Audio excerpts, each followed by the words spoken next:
Nasubukan na ba ninyo na mahugat palabas ang oscillator knob?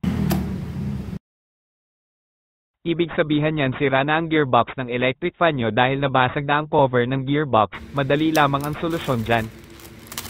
Kahit kayo na mismo ang gumawa, marami nang mabibaylang gearbox ngayon online. Search nyo lamang ang brand ng fan at dugtungan ng gearbox. Example, Hanabishi gearbox. At ito na nga siya, madali lang itong ikabit gamit lamang ang Phillips screwdriver. Kalagin na natin, unscrew muna natin itong back cover screw. Pagkatanggal ng back cover, unscrew muna natin itong link screw at itong screw ng capacitor habang nakakabit pa ang gearbox.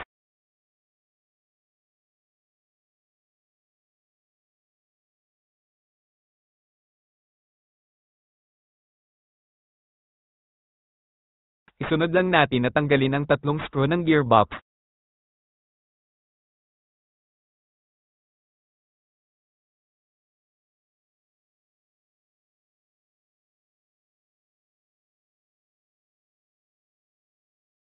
Ikabit na natin ang bagong gearbox gamit na rin ang mga tinanggal na screws. Take note, walang mga kasamang screws ang bagong gearbox.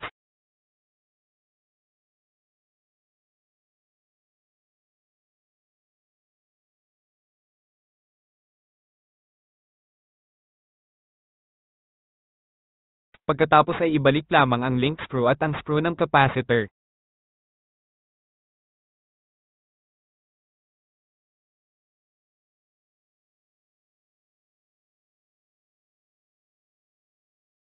Test engine muna ito habang hindi pa naibabalik ang back cover para kung sakaling may diferensya ang nabiling gearbox, madali lamang natin itong matatanggal.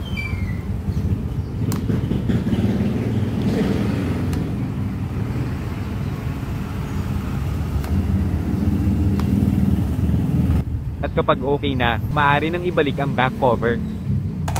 Ibalik na natin ang oscillator knob.